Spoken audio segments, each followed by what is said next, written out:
this sounds like a regular Western, but it's actually very funny. So don't be afraid to laugh. Before we get started, let's bring out our guests, David and Nathan Zellner. Hello. I'm David. And I'm Nathan. Thanks so much for coming out. We're really happy to be here. We've heard about this theater for a long time from friends that have been here, and it's beautiful. And we've never been to Chicago before, so this is a treat.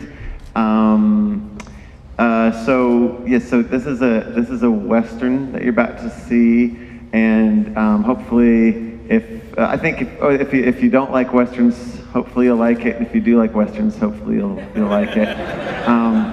It's not historically accurate whatsoever. It's the mythic wild West. I don't know, anything that really covers it. Okay. Well, we hope you enjoy it. We'll be around afterwards for a Q&A. Thank you so much for coming. Stick around afterwards. Scott Tobias, one of our members, will be here to do a Q&A. Enjoy. Thanks. My name is Scott Tobias. I'm a film critic for NPR and Variety and other places. I'm the moderator. Please welcome to the stage the writers, directors, and stars of the film you just watched, Damsel. There's David Zellner there, and Nathan Zellner. Hello. All right, guys. Guess we'll have a seat. Good. I have a few questions I want to ask, but then we'll open it up to the rest of you. Okay? All right. So, I guess I would consider the film, or maybe you would consider the film, a comedy on balance, but it strikes a lot of different tones along the way. How would you describe it, and what kind of experience do you want the audience to have with it? Well, I think we don't think about this a lot until we're asked at Q&As and stuff like that. So I think it's just very intuitive. But I mean, I like everything we do to one degree or another. Like to be open to comedy and pathos. And this one went a little more in the comedy direction. But it's just kind of a gut feeling as we're writing it and then making it. So. And then I don't know. And then beyond that, we keep stuff that we like, that we find funny, and then hope other people do as well, and then they can take from it what they want. You mentioned before in the intro about the relationship to this film to the West as it really was, perhaps loose relationship. What did you want to take? What you gave yourself obviously a lot of liberty to throw in some anachronisms, and what was it about the West that you wanted to express? And is it really more about a movie more about movies than it is about the Old West, as maybe historically speaking? Yeah, we thought about Westerns and just playing with the genre, and so, the nice thing about the genre is it's people, even if you don't like Westerns, you know the kind of basics, and you know that there's, a heroic guy usually trying to rescue a girl or whatever, and so having that shorthand with the audience enabled us to set it up a certain way without having to go very deep into explaining things. People already came in with a preconceived notion, and so in part of that is we really wanted to do this mythical sort of West, this sort of movie sort of West, and that's why the nice thing about it is we were able to cherry pick the best of landscapes and historical, photos or whatever to work out costumes and set design stuff, and you can jump from the Oregon coast to the mountains in Utah, and it seems totally believable. Hopefully, within that, yeah. Well, and we didn't want to be bound just because of the mythic West thing. We didn't. It was nice. We didn't have to, bound by geography or we don't say where it takes. We didn't even give a name to the town or what year it takes place or anything like that. So it just like the idea of just mythic in terms of it kind of if someone in another part of the world was supposed to explain what they thought the Wild West was like, and it's just like kind of just picking these kind of iconic locations and elements and make a combo. Oh, there's an ocean and there's Monument Valley and or whatever, right? Where did you actually shoot this movie? Where were the locations on this? Most of it was in Utah, with a few days on the Oregon coast. So yeah, we liked opening it up with the red rocks and sort of that more traditional desert sort of Western feel, and then quickly get out of there. And our goal was to make the kind of mountains and see that sort of type of Western as opposed to like the sepia soaked, kind of dirty, deserty Western. We kind of wanted something a little bit more lush to go with, just kind of the craziness that we were in there. Well, when we scouted, there's like we scouted in New Mexico, which is an amazing place to film. But there's like 3 Western sets there that have been used forever, and up until like almost every Western that comes out, it's one of these 3 sets. And so they were amazing sets, but it's just like so much stuff has been done there. So we wanted to not have the same landscape and backdrop that's in every other movie. So we built and we had really a specific, and we wanted our town to be very much on the fringe, not an established town. So it was fun making all that from scratch. Wow. So were there any roadmaps for you on this? I mean, you have sort of a cycle-like gear shift that happens midway through the film, and I mean, you could maybe spot elements of a Dead Man and other films like that. What were some of the films you were looking at in referencing and kind of trying to pick apart with this movie? Well, we didn't when we were. We just have always loved westerns, and so I think just it was like a cumulative. We're influenced in different ways. When we were writing it and then making it, we weren't directly referencing stuff, but then we're heavily influenced by all kinds of stuff. I mean, I think when we were teenagers, some of the first ones we got into were the spaghetti westerns, which we loved, and then and I mean, Dead Man is a masterpiece. We love that so much. That's like an all-timer for us. And then there's, I think, in terms of a director that primarily did westerns, one of our favorites is Bud Boetticher, who is so great and so underrated. I think if you're not familiar with him, is worth, and if you like westerns, his work is really worth checking out. And most of his films were made in the 50s, and they were considered kind of B movies, but they were able to be more submersive because of subversive than submarine. Yeah. More subversive than other films at the time. Like on the surface, they can look they start Randolph Scott and they can look kind of corny on first glance, but the scripts are real dark, and so you're it's almost like a sneak attack because you think it's going to be real wholesome, and then the endings are so amazingly bleak in a really incredible way. So doing a Western like this on location on, what would presumably be a modest or limited budget, I mean, that is usually quite a challenge. I mean, can you talk about how the shoot went and what were the sort of challenges of putting this film together? Yeah, it was modest budget for sure. But that was kind of what we signed up for and kind of designed the production so that we were putting most of the money on the screen, and so we did a lot of location scouting, and even the town was built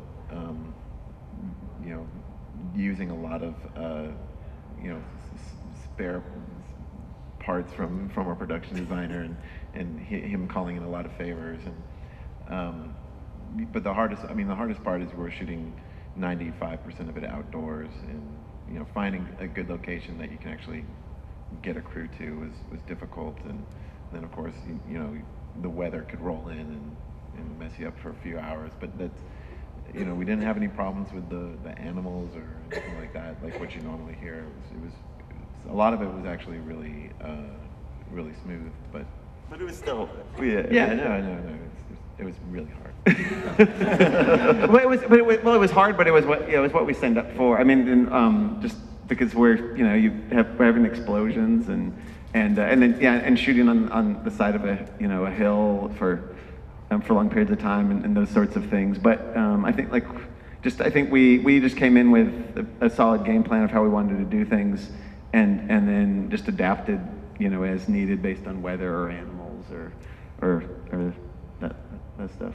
So how did the cast come together? I mean, starting with Butterscotch, of course. How did you start? Starting with Butterscotch, how did Butterscotch get on board, and then the rest of the cast? Butterscotch, that was a pretty. I mean, we were really particular. It had to be this blonde. We wanted the Farrah Fawcett of miniature horses, and it was really. And so we had to have that look, and then. Just because from the beginning, we just said the sun-kissed, blonde mane, dancing in the wind and that sort of thing. But finding the right temperament, because the horse was in a lot of the scenes, and so we had, the way we kind of like to work with animals is that we just cast them based on their strengths and not try to force them to do anything. So this horse, this is her screen debut. She's actually just she's been a service animal her whole life, and she just likes hanging out and eating graham crackers. And if you give her graham crackers, she'll just hang out. And so she was real easy temperament. She was always good to work with. What about Robert Pattinson? He didn't care much for graham crackers, but he was great. He came on board first, and he liked our script, and he liked our previous film Kamiko, and he had made.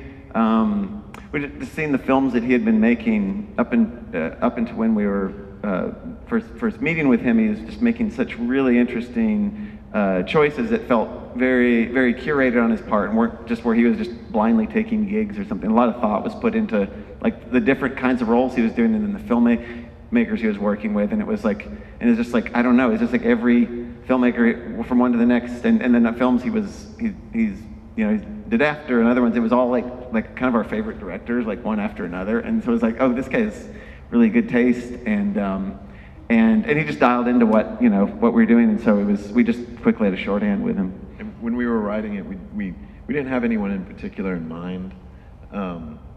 So when we started thinking about really casting it, the great thing about him and Mia is we were trying to think of somebody who hasn't done something like this before, so that you would walk into it not expecting to see this character because you've seen it in another film. And with both of them, it was what they also responded to. It was that it was a new challenge to them. It was something that they hadn't tried yet, and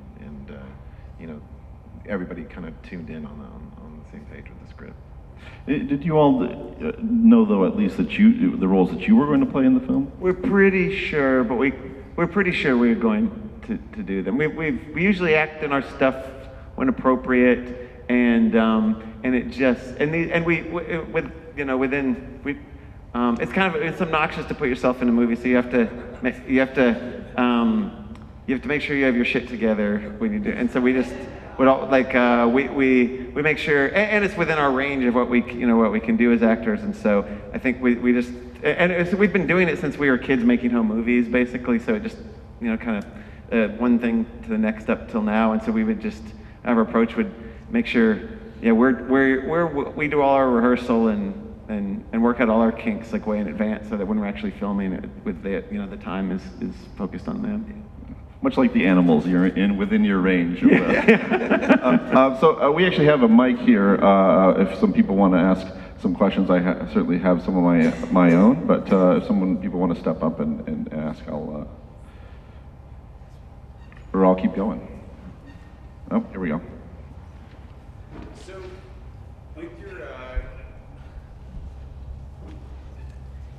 it seemed as though there were a few significant themes of westward expansion and manifest destiny in your film. I wondered if you saw any connection to that in our current military-industrial complex. It's a good question. Sure, yeah.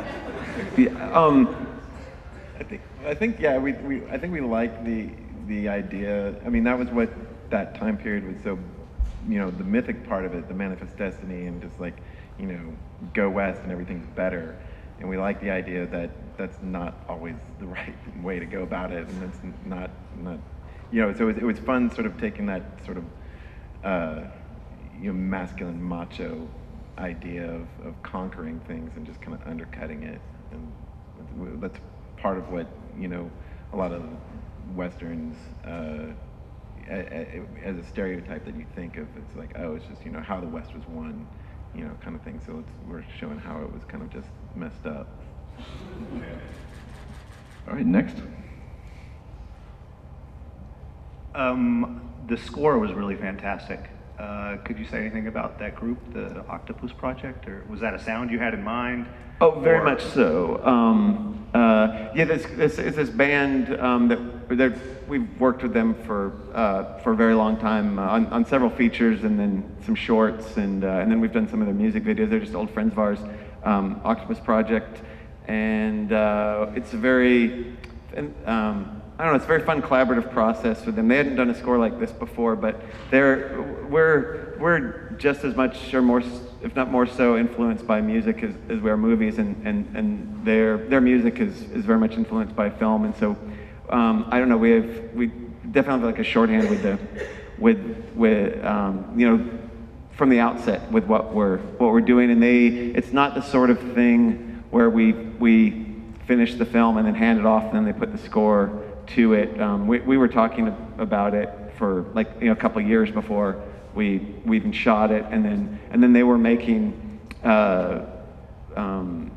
they were making music while we were shooting, and so as soon as we started cutting, we had like some rough stuff to work with. But I think we wanted just kind of this kind of loopy, kind of dreamy, but still acoustic vibe.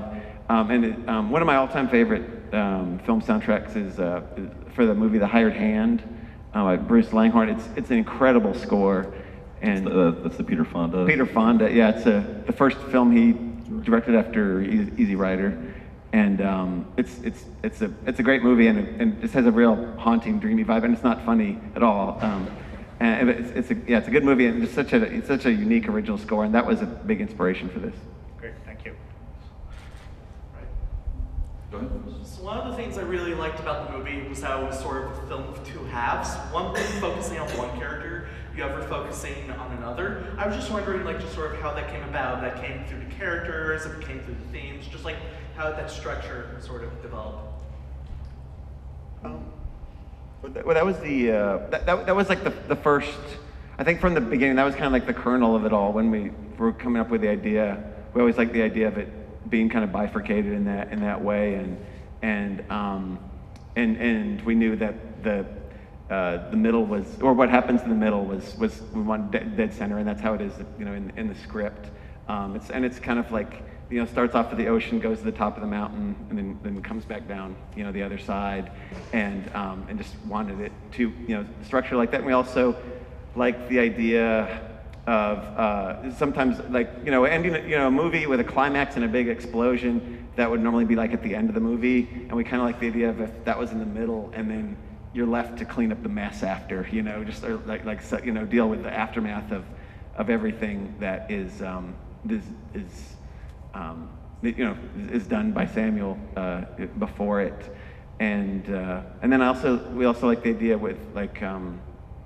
Where the first half you learn about Penelope through Samuel. It's his idealized kind of distorted vision of it, and then but so she's present but not directly in the first half, and the second half, like, Samuel is present in terms of like you're kind of having to deal with all this mess that he created. Right. We like the idea also of like this having feed that information through a false narrator, and that how like. I mean, it's manipulative a little bit, but very much so. but it was having that kind of dictate our choices for like how we shot the first half with like whose POV are we kind of presenting it to, and then we kind of switch for a moment when Parson Henry has the gun, and then we start embracing Penelope's POV afterwards, and that was kind of like a fun experiment. And like David said, it started from the middle and then kind of branched out from there, and we kind of. The other characters kind of got developed after knowing where we came from. Does that make sense? How much did you imagine these characters in terms of information that we don't know about what their pasts were, about how they might have related to each other prior to when we encounter them. In terms of like maybe a backstory we created. Exactly, a backstory, right? We didn't. I guess I don't know. Nothing that we didn't define like a lot, but there's like little hints of where they're from, or you know, like you know, like there's you know, in the middle of an argument, like little tiny, like I think Penelope says to Rufus, like, you know, it's been 2 years or whatever, so you could kind of get a hint of what the relationship was or wasn't, if that makes sense. And that wasn't anything that the actors really were sort of clamoring for? No, they didn't ask, and we didn't share, and then we didn't share with each other either. But it's just, no, I think you just get hints. I mean, basically, it's, you know, it's like Penelope is her, you know, she has this basically, you know, this functional, or if not perfect, you know, new life with Anton. And she, you know, not crazy about her brother-in-law, but it is what it is. And they're going to start a copper mine and have this, you know, perfect little setup there. And then beyond that, we just kind of it was more interesting to us to like leave some kind of gray areas where you don't know the full details of the breakup of Penelope and Samuel, and you don't know what you know if the opening is how it really was, you know, with the dance sequence, or if that's distilled through Samuel's, you know, distorted memories, or we just kind of like leaving it a little ambiguous in that way. All right. Thank you very much. All right, next question. Hello, I'm much shorter. So my question was, I feel like when I was watching the scene between Parson and Penelope doing that last Thoreau speech, it actually really reminded me of the scene in Goliath with the voicemail to the ex-wife. I was wondering if that was like related to that, if the characters were related at all, because they seemed a little bit similar to me, but I feel like, David, you don't always play the same kind of character either, so I don't think it's like a continuous thing. I don't know, it's not a direct, great question, but... No, it is, it's good. No, that's, yeah, like Nathan and I, we don't, it's interesting. So much of what we do is intuitive and just kind of like working on a subconscious level. So it's good. These questions like that are great. Like I hadn't seen Goliath in a long time, but that was a feature we did a few movies before this one, and maybe.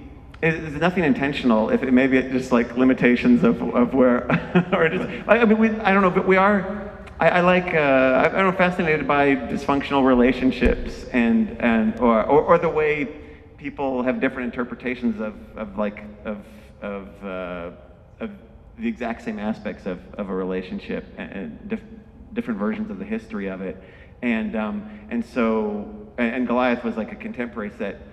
Film, but this, I don't know, from, you know, when we first started putting Damsel together, like the idea of having like a relationship dynamic that was relatable on a contemporary level, but then set in this Wild West, you know, time frame that where there was lawlessness and that sort of thing, but just relatable on a human level, where I don't know, you know, like how you always think of breakups as a contemporary thing, kind of, you know. You don't think about, oh, my great-great-grandfather had a really messy breakup or something, you know. You just kind of think that breakups are so modern or something, but cavemen were having breakups, you know, and so, which would be a really interesting caveman breakup movie. Would be great to see, I think.